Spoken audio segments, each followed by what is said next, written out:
Praise the lord. దేవుని ఘనమైన నామమునకు మహిమ కలుగునుగాక. వేకువజాం ప్రార్థన.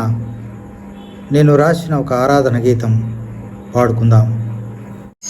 నీ కృపా జీవము కంటే ఎంతో ఉత్తమం, నా పెదవులు నిత్యం నిన్ను స్తుతించుం. నీ కృపా జీవము కంటే ఎంతో ఉత్తమం, నా పెదవులు నిత్యం నిన్ను స్తుతించుం. నీ నామముచే జీవితమంతయును, నీ నామముచే జీవితమంతయును, మా చేతులెత్తి నిన్ను స్తుతించెదము, మా చేతులెత్తి నిన్ను స్తుతించెదము. దేవా యెహోవా మహాప్రభావము గలవాడా, పరిశుద్ధాలయములో నిత్యము నివసించువాడా, పరిశుద్ధాలయములో నిత్యము నివసించువాడా. సంవత్సరములు జరుగుచుండా నీ కార్యములు నూతన పరచుము దేవా. సంవత్సరములు జరుగుచుండా నీ కార్యములు నూతన పరచుము దేవా. దేవా యెహోవా మహాప్రభావము గలవాడా, పరిశుద్ధాలయములో నిత్యము నివసించువాడా, పరిశుద్ధాలయములో నిత్యము నివసించువాడా. ఈ దిన వాక్యము చదువుకుందాము. 93వ కీర్తన 1వ వచనం. యెహోవా రాజ్యము చేయుచున్నాడు, ప్రభావమును ఆయన వస్త్రముగా ధరించి ఉన్నాడు. ప్రభునందు ప్రియమైన దేవుని బిడ్డలారా, ప్రభు ఘనమైన నామములో మీ అందరికీ వందనములు, శుభములు తెలియజేస్తూ ఉన్నాను. ఈ కీర్తన భక్తిహీన ప్రపంచం ఉప్పొంగుతున్న వరదల దేవుని సింహాసనాన్ని లేదా దేవుని రాజ్యాన్ని లేదా దేవుని పరిచర్యను కూలద్రోయాలని ప్రయత్నిస్తున్నప్పటికీ ఆయనను, ఆయన సింహాసనాన్ని, ఆయన పరిచర్యను కదిలించే శక్తి వారికి లేదని గుర్తుకు తెచ్చేటువంటి కీర్తన 93వ కీర్తన. ఇంకా కొన్ని కీర్తనల్లో యెహోవా రాజ్యము చేయుచున్నాడు అనేటువంటి మాటల్ని కీర్తనకారులు వ్రాసి ఉన్నారు. 97వ కీర్తన 1వ వచనం, 96వ కీర్తన 10వ వచనం, 99వ కీర్తన 1వ వచనాలు తెలియజేస్తూ ఉన్నాయి. ప్రాముఖ్యంగా ఈ వాక్యంలో దేవుని యొక్క గొప్పతనాన్ని, ఆయన నిజస్వరూపాన్ని, ఆయన మహాప్రభావాన్ని వర్ణిస్తూ ఈ వాక్యాన్ని కీర్తనకారుడు మొదలు పెడుతూనే చెప్తూ వచ్చాడు.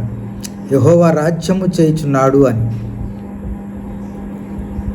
అదే మాటని 104వ కీర్తనలో కూడాను మొదటి వాక్యంలో ఇంకొంచెము విశదీకరిస్తూ కీర్తనకారుడు మహాత్మ్యమును ప్రభావమును ధరించి ఉన్నాడు అని అంటాడు. ప్రియమైనటువంటి దేవుని ప్రజలారా, దేవుడు ఈ సర్వ సృష్టిని సృష్టించినటువంటి వాడు. ఆయన యొక్క శక్తి, ఆయన యొక్క మహాత్మ్యము, ఆయన ప్రభావము ఈ సృష్టిని చూస్తున్నప్పుడు మనకందరికీ అర్థమవుతుంది. 19వ కీర్తనలో కూడా కీర్తనకారుడు అదే విధంగా వివరిస్తూ వచ్చాడు. ఆయన సర్వాన్ని సృష్టించి దానిని సృష్టించిన నాటి నుంచి ఇప్పటి వరకు ఏకరీతిగా, ఏకధాటిగా పరిపాలిస్తూ ఉన్నాడు. ఈ సృష్టిలో మనం చూస్తున్నవన్నీ కూడా సూర్యుడు, చంద్రుడు, నవగ్రహాలు, భూమి, ఇంకా ముందుకు వెళ్తే ఇంకా గెలాక్సీలని, ఇంకా రకరకాలైనటువంటి ఒక సృష్టి మనకు కనిపిస్తూ ఉన్నది. దీని ఉనికిని, ఇది ఎలా కదులుతుంది, సూర్యుని చుట్టూ ఈ గ్రహాలు ఎలా తిరుగుతున్నాయి, ఈ తిరగడానికి మూలమేమిటి అని శాస్త్రవేత్తలు మరియు పరిశోధకులు, శాస్త్రులు, పండితులు, మేధావులు ఎంత ప్రయత్నించినా దాని మూలాన్ని అర్థం చేసుకోలేకపోతూ ఉన్నారు. దేవుని మహత్యం అంత గొప్పది. అందుకనే ఆయన మరణాన్ని జయించినటువంటి గొప్ప దేవుడు. ప్రాణం పెట్టుటకు, ప్రాణం తిరిగి తీసుకున్నటకు ఆయనకు అధికారం కలదని దేవుని లేఖనాలు సెలవిస్తున్నాయి. ఈనాడు ఈ వాక్యంని మనం అర్థం చేసుకున్నట్లయితే ఆనాటి నుంచి కూడా దేవుని యొక్క రాజ్యాన్ని, దేవుని యొక్క పరిచర్యని, దేవుని యొక్క ప్రభావాన్ని కూలద్రోయాలని సైతాను ప్రయత్నించింది. ఈనాడు ఎంతోమంది దేవుని యొక్క పరిచర్యను ఆపడానికి, పరిచర్య మీద బురద చల్లడానికి, ఉన్నవి లేనట్టుగా, లేనివి ఉన్నట్టుగా అసత్య ప్రచారాలు క్రైస్తవం మీద ప్రచారం చేయడానికి ఎంతోమంది కంకణం కట్టుకున్నారు. వారితో ఏమీ కాదు. వారి పేర్లు మనం చెప్పాల్సిన అవసరం లేదు. ఉదయం నుంచి వాడు నిద్రపోయేంత వరకు క్రైస్తవం మీద బురద జల్లుతూనే ఉన్నారు. అయినప్పటికీ ప్రభు పరిచర్య ఆగదు. ప్రపంచవ్యాప్తంగా దేవుని ప్రేమ, దేవుని యొక్క మహత్తు, దేవుని యొక్క మహాశ్చర్య కార్యాలు ప్రజలు అర్థం చేసుకొని ముందుకు వెళ్తూనే ఉన్నారు. ఆయనని ఫాలో అవుతున్నారు. ప్రపంచంలో క్రీస్తు ప్రేమను చాటడానికి దేవుడు ఎంతోమందిని ఎన్నుకున్నాడు. ఆ పరిచర్యలో ఎంతోమంది తమ ప్రాణాలను కోల్పోయినారు. అయినప్పటికీ క్రీస్తు పరిచర్య ఆగే ప్రసక్తే లేదు. ఎందుకంటే ఆయన చెప్పాడు కదా, నేనే మార్గమును, నేనే సత్యమును, నేనే జీవమును, నా ద్వారానే తప్ప తండ్రి యొద్దకు ఎవ్వడూ రాడని. ఈ సత్యాన్ని అర్థం చేసుకున్న వారు ఎంతోమంది ఆయనే మార్గమని గ్రహించి ఆయన్ని అనుసరిస్తూ ఉన్నారు. వారందరూ క్రైస్తవులు.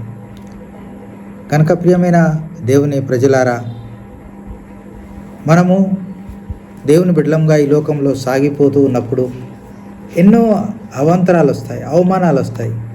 ఒక్కోసారి క్రైస్తవులను చెప్పుకోవడానికి భయం వేస్తున్న పరిస్థితులు కూడా వస్తాయి. అయినప్పటికీ క్రీస్తును కలిగిన మనం సిగ్గుపడవలసిన అవసరం లేదు. మన జీవితంలో, మన యొక్క దైనందిన కార్యక్రమాల్లో సైతము దేవుని చూపించే వారంగా ఉండడానికి ప్రభు మనకు సహాయం చేయనుగాక. ప్రార్థన చేసుకుందాం. ప్రేమ కలిగిన మా ప్రియ పరలోకపు తండ్రి, నేటి వేకోజాము సమయంలో మీరు మాకు ఇచ్చిన వాక్యాన్ని బట్టి వందనాలు. నీ యొక్క ప్రభావం, నీ మహిమ ఈ లోకమంతా వ్యాప్తి చేయడానికి నీ ప్రియ బిడ్డలు ఎంతో శ్రమపడుతూ ఉన్నారు. మరణాన్ని సైతం ఆస్వాదిస్తూ ఉన్నారు. పౌలు సాక్ష్యం కూడా ప్రభు వారు కలిగి ఉంటున్నారు. కనుక నీ యొక్క ప్రేమ వార్త ప్రపంచమంతా వెళ్తూనే ఉంది. దాని ఆపాలని చూసేవారు ఎంతోమంది, వారి ప్రయాసం వ్యర్థమైపోతూ ఉన్నది.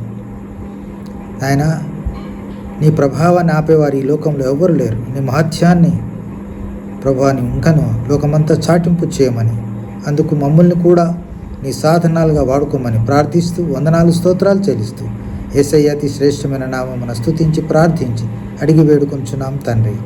ఆమేన్.